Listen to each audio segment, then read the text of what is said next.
구독만 해도 돈이 되는 5분 경제입니다. 오늘은 보조지표 가운데 RSI, 그러니까 상대 강도 지수에 대해서 차근차근 살펴보겠습니다. RSI는 영문 표기 그대로는 Relative Strength Index라고 부르고 우리말로는 상대 강도 지수라고 합니다.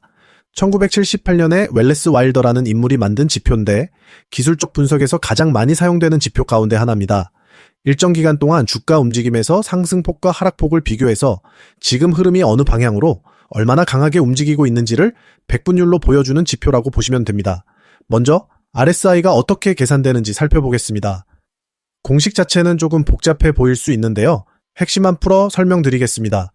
일정 기간 동안에 발생한 전체 가격 움직임, 그러니까 상승폭과 하락폭을 모두 합친 값에서 상승폭이 차지하는 비중을 백분율로 환산한 값이 바로 RSI입니다.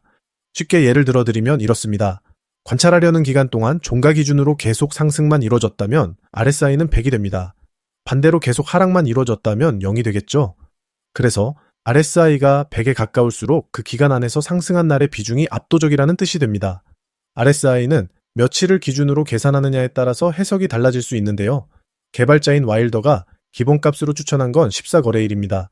그래서 대부분의 차트 프로그램에서도 14일을 기본 설정으로 잡고 있습니다. 해석에 사용되는 기준선은 보통 두 개입니다. 위쪽 기준선인 70과 아래쪽 기준선인 30이죠. RSI가 70을 위로 뚫고 올라가면 과매수 상태일 가능성이 높다고 봅니다. 주가가 단기간에 급격하게 올랐을 때 나타나는 신호인데 더 이상 상승하기 어려울 수 있다는 경고로 해석합니다. 따라서 이 구간에서는 신규 매수를 자제하시는 게 좋습니다. 반대로 RSI가 30을 아래로 뚫고 내려가면 과매도 상태일 가능성이 높습니다. 매수를 검토해 볼 수 있는 시점인데요. 다만 이 신호 하나만 보고 무조건 들어가시기보다는 해당 기업의 분석을 충분히 하신 다음에 진입하시는 게 좋습니다. 키움증권 HTS를 기준으로 설정 방법을 간단히 말씀드리면 종합차트에서 좌측 메뉴를 열고 RSI를 검색해서 추가하시거나 모멘텀 지표 분류에서 RSI를 선택하시면 됩니다. 차트 아래쪽에 14일 기준 RSI가 자동으로 생성되고 과매수권 70과 과매도권 30의 가로선이 기본으로 그어집니다. 자, 그럼 RSI를 실제로 어떻게 활용하느냐?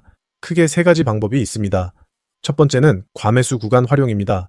주가가 계속 오르는 추세라면 RSI도 높게 유지됩니다. 그런데 주가가 영원히 오를 수는 없잖아요. 매수세가 약해지거나 매도세로 돌아서는 순간이 오면 RSI가 가장 먼저 반응하면서 값이 낮아집니다. 보통 70 이상을 과매수 구간으로 보고 이 구간에서 고점을 가늠하는 신호로 활용합니다. 두 번째는 과매도 구간 활용입니다. 반대로 주가가 계속 내려가다가 매수세가 들어오기 시작하면 RSI가 먼저 반등합니다. 이걸 이용해서 저점을 추정하고 매수 시점을 잡는 방식이 가장 널리 사용됩니다. RSI가 30 이하로 떨어진 상태에서 다시 30 위로 올라오는 그 타이밍 혹은 그 다음날 시초에 매수하는 방법이 대표적입니다.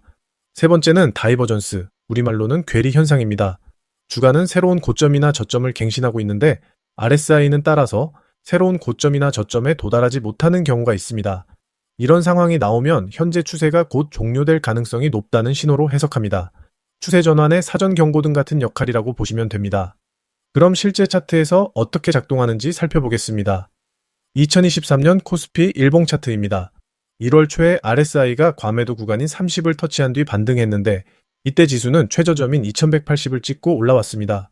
4월 중순에는 RSI가 과매수 구간에 진입했고 지수는 단기 고점에 도달했습니다.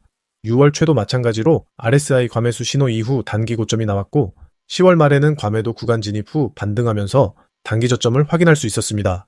그리고 12월 말에 다시 과매수 진입과 함께 단기 고점이 나왔습니다. 이렇게 보시면 RSI가 꽤 높은 정확도로 단기 고점과 저점을 짚어줬다는 걸 확인하실 수 있습니다. 특히 코스피처럼 일정 범위 안에서 오르내리는 박스권 장세에서는 RSI가 정말 잘 맞는 편입니다. 왜냐하면 RSI 공식에서 분모에 해당하는 평균 상승폭과 평균 하락폭의 합이 일정하게 유지되니까 분자의 움직임에 따라 지표가 민감하게 반응하기 때문입니다. 그래서 결과적으로 박스권의 고점과 저점을 잘 포착해줍니다. 다음은 개별 종목 사례입니다. SK하이닉스의 2022년 12월부터 2023년 상반기까지의 일봉 차트입니다. 이 종목은 RSI 30 미만의 명확한 과매도 신호까지 나오진 않았지만 30 근처에 근접한 뒤에 모두 반등하는 패턴을 보여줬습니다. 구체적으로 보시면 12월 말에 RSI가 과매도 구간 근처까지 내려왔을 때 매수했다고 가정하시면 1월 말에 RSI가 과매수 구간을 이탈하는 시점에 매도할 수 있었습니다. 또 3월 중에 과매도 구간 근처에서 매수하셨다면 6월 중순에 과매수 구간을 벗어날 때 매도하는 흐름이 가능했습니다. 이 방식은 시간이 좀 걸리는 매매 방법이긴 합니다. 다만 기업의 기본적 분석이 함께 뒷받침된다면 꽤 안정적인 투자 방법이 될 수 있습니다.